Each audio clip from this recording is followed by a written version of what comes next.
You know, if that was going on in a higher level prison, what was what was going through your head there, you know, and as far as like who you could trust or not trust, or you know. Man, hey, Mitch, I remember, I specifically remember that. I was like praying every day that you'd show up, man. I remember, but Yeah, I had a really, but you know what? I had a really good celly. You know who my celly was? Josh. yeah, He was a real, and he's out too. He paroled. He's doing good. right, But you know, it, it's so hard to put it all into words, But yeah, yeah, yeah. When we were Sally Smiley, man, I learned so much from you, like painting and stuff. I remember sitting up on the top of the bunk and looking down on you when you were down there painting and stuff. And you might not even have known it. But later on, like years later, when I stopped using and I got clean and I got my act together, I started painting. And I awesome. remember, man, you used to always say, man, I used to ask you how to shade, and you used to always go dark to light, man. That's all you need to know. You used to tell me that, but I always remembered that, it's been a long journey, man. Yeah, It, you know, yeah. So, tell us a little bit about because I did a lot of tattoo work on you, and I used to tell you, you know, you had to get the stuff because back by that time, getting ink to tattoo with was kind of out the door. You had to make your own ink, and give us a little idea of what that was like because you had to do some of the work on that. You know, I just did the mixing once I had the ingredients. So, I had to. No, you made me make the ink, man. Remember that? That was a messy job. But you know what though? It's like things we learn, and the tattoo thing was. I've always been really into art, man. And I specifically remember walking the yard and watching you out there with your big old Sony uh, headphones on out there painting in the middle of the yard, man. I used to go over there and talk to you. And I remember specifically remembering you asking you, hey, man, can I get some tattoos? You're like, no, man. But, later on, I remember you tattooed up one of your cellies and he was on the yard and you did some really nice work on him, man. yeah, And I thought to myself, and then that one day, it just, I guess your celly paroled. And then you came up and asked me. let me ask you something. So you were on the yard all day, and they had guys there. I know there was a guy there in particular, Jack, thought he was running stuff. So how did you deal with, you know, guys trying to tell you had to put in work or stuff like that, you know? Well, yeah, I don't want to get into names, but anything, but my celly, he had a lot of homeboys on the yard, and him and I were like real tight. You hadn't got there yet, I don't think, you Yeah. know, and he actually asked that guy Jack asked me to go up and do something to somebody, man, and I told him you go do it. I'm not, and you know what? I didn't do nothing for nobody like that. You know Yeah. what I mean? Only, you know what? Only for a friend. Like, So I remember one time, didn't you tell Jack to show you how to do it or something like that? yeah, well, yeah, that was like the first time he asked me to go up and stab somebody, man. I actually told him, show me how it's done. Show me how to do it step by step. Yeah. And he was a coward, man. He didn't do it. Yeah. You know? And it just got, it was like that at corporate.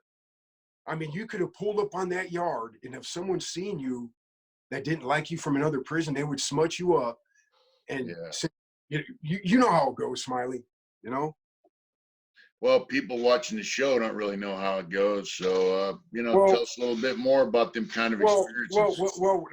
what I seen in there, like towards the end of my term, was there was like really no kind of respect for nobody, and it was like you could have been the most solidest guy down, down for anything, and then you could pull up on a yard and since you're the new guy in the yard and this other guy may be there that don't like you or had beef with you somewhere else, could smut you up right when you hit the yard before you get off reception. So how long do we usually go on reception for? A week or two? Yeah, So 10 days or so. so this dude had a week or two to plan and plot and smut. So you saw that kind of stuff happening in Corcoran too, huh? Yeah, Corcoran and worse at Calipat after I was Okay. there. Okay, so I want to ask you, like, later on, your points went down, right? And you got transferred to another prison. So how was that? Yeah. From Corcoran. I went to level 3, and I tried to stay at Corcoran, but it didn't work out too well. I went try to Yeah, get 215s, but I ended up getting my points went down to level 3, and I went to Calipatria, yeah, which in my opinion was worse than Corcoran, and it was a level 3 because that's how much stuff was going on. Stuff was moving. Stuff. It was just stuff was going on there, man. It was like right. wow, you know. And I got So was really that like, was there more, like, more gang activity, more? Because it's like Calipatria's in Southern California, down in the desert. So, like, a lot of the different people from Northern California kind of not there. It's more concentrated, just guys from down south, pretty much, right? yeah. And so, was there like more illegal activity and more chaos? I mean, what was going Yeah, on there yeah, that made it worse? yeah. I think what made that prison real bad was the heroin. So, was there a lot of illegal activity there at Calipatria? Is that what made it worse, or what was the deal? Yeah. There was a lot of like prison politics, and there was a lot of drugs moving in there because when I was on that yard, I was on C yard, and they for the whites anyway, they ran it. They ran them yards from the hole, from back in the hole, and they always wanted stuff back there. They always wanted razor blades. They always wanted wire and stuff like that. Just rigs, whatever they could get their hands on. These guys were like just hooping it and bombing out So, people. how was the yard though? The mainline yard there? I mean, it was a lot of politics, a lot of illegal Yeah, stuff. I mean, what was the deal? It's like, yeah. There was a lot of it was politics were like the main thing why people were getting set up, stabbed, and stuff like that. so was But that like guys trying to outdo each other, or power yeah, struggle, or what was the deal? yeah, and it seemed like every single person. It didn't matter if it was the whites or the Mexicans. Like the leader would end up getting stabbed because someone hated him or pulled up that didn't. You know what I mean? Yeah. It was insane stuff like But that. It was just so what you're saying is like somebody would be running the yard, and then somebody would start hating on them, or and then yeah, fought on them, stuff or like what? that. No, yeah, and the thing was drugs controlled that yard, at least the yard I was on, and Oh yeah, all right. yeah, Yeah. so who to me whoever had the most of it kind of like controlled stuff. I mean, that's how it basically how it is too. Yeah, yeah, yeah. So we're like the white guys, like, did they have all their own shit, or were they going through other races to get stuff, or what was Well, the deal? well, I mean, there was one or two white guys that were hitting like that, but for the most part, the white boys stayed in debt. You know, Yeah. and that's what created a lot of the racial stuff because these guys were going out getting debt and expecting all these other dudes to pay their bills for them. And it would and nobody's falling for that. At least I wouldn't. They came up and asked So me like a couple times. Oh, so did you want me guys to? are guys are going in debt and then asking like, No, so they why come would, by your door. They come by your door and tell you to kick in because Joey's in debt, and if you don't, we're going off. I tell them get your boots on. yeah, You know, yeah, I'm not giving up my package my mom sent me for some guy over here that's in debt. This ain't no. yeah, for some dope fiend's fucking debt, right? That he My can't mom pay. worked. Yeah, yeah. Okay, yeah. So Wait by the door. so what kind of problems did that lead to as far as, amongst other races for the whites? Well, it ended up in riots. I ended up getting in a riot there and ended up getting I got a 3 month shoe for that, and then I got caught myself with drug, and I got a 9 month shoe, and I did that at Calipat, and Yeah. that's it. All But right. you So know, what was the like I riot? said, I was a knucklehead. What was the riot over? What was that all Yeah, about? Yeah, the riot was over a food strike. They had a food strike. The SEALs were taking all the fruit and the sugar because he was making wine, and they had a food strike. And white guy, one black dude went to chow and one white guy, and it just so happened to be a white guy that everybody liked, you know what I mean? He just was doing his own thing, and they told the whites to handle them, and the whites wouldn't, so they jumped him coming out of work change, messed him up pretty bad. Who And jumped? then I started, Who jumped and him? the next day that started just a big old riot. Oh, that's yeah, because the white dudes weren't going to do nothing to him because Yeah. I guess you know what I mean. So he was coming out of work change by himself one day. It was on a lockdown, but they were still running work and stuff. He came out of work change and they ran up on him. All right. Sad story. So would they stab him up or what? Yeah, they stabbed. And it's funny. He got stabbed over being hungry, basically. Yeah. Yeah. 'Cause you know So how it was. that caused a riot amongst the races there or what? Yeah, because after three Southsiders jumped on one white guy, it started all kinds of stuff. You can only imagine. It's level 4. These dudes are not caring. Yeah. Yeah, yeah. Like I said, I got caught up. I had a cellie who got assaulted pretty bad. He almost died. His name was Freddie, and he ended up. I ended up seeing him. The last time I seen him, they were flying him out there from Calipatria in the yard, and I seen him about 6 months later.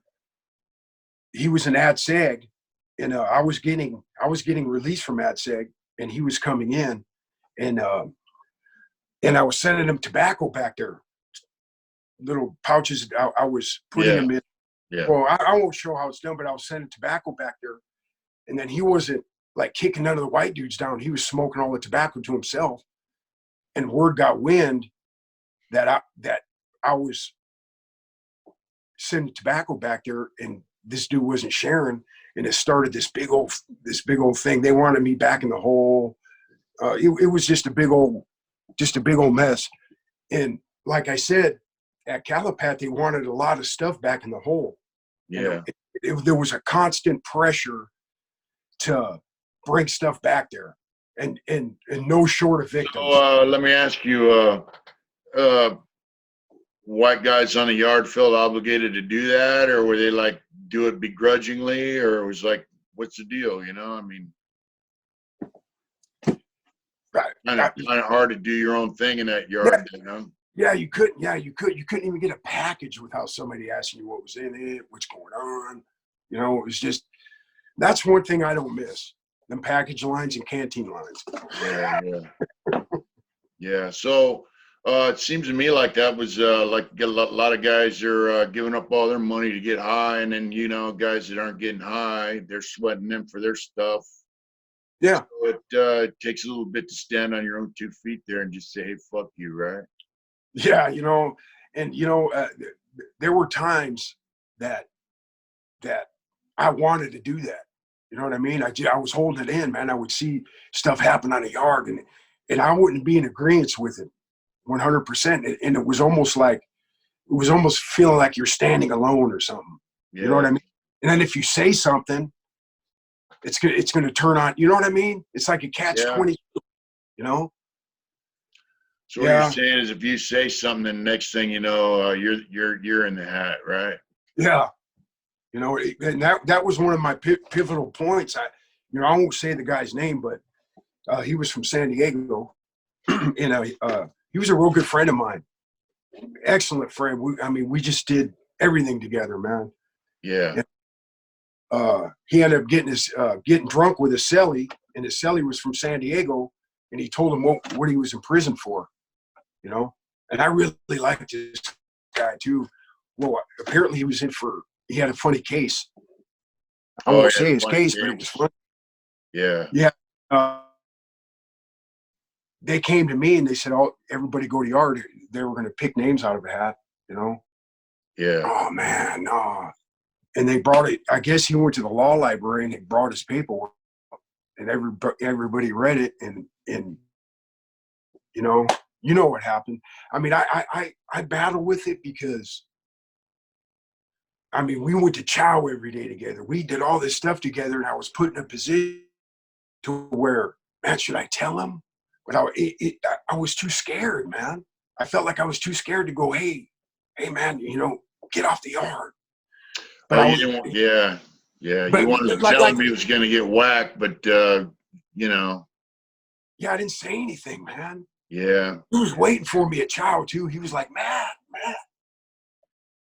And I was like, yeah, I got to talk to somebody, man. Next thing you know, the yard goes down and he almost dies over yeah, something. He was innocent. I mean, I don't even know, man. yeah. Really, to this day. But all I know is that right there changed my course, man.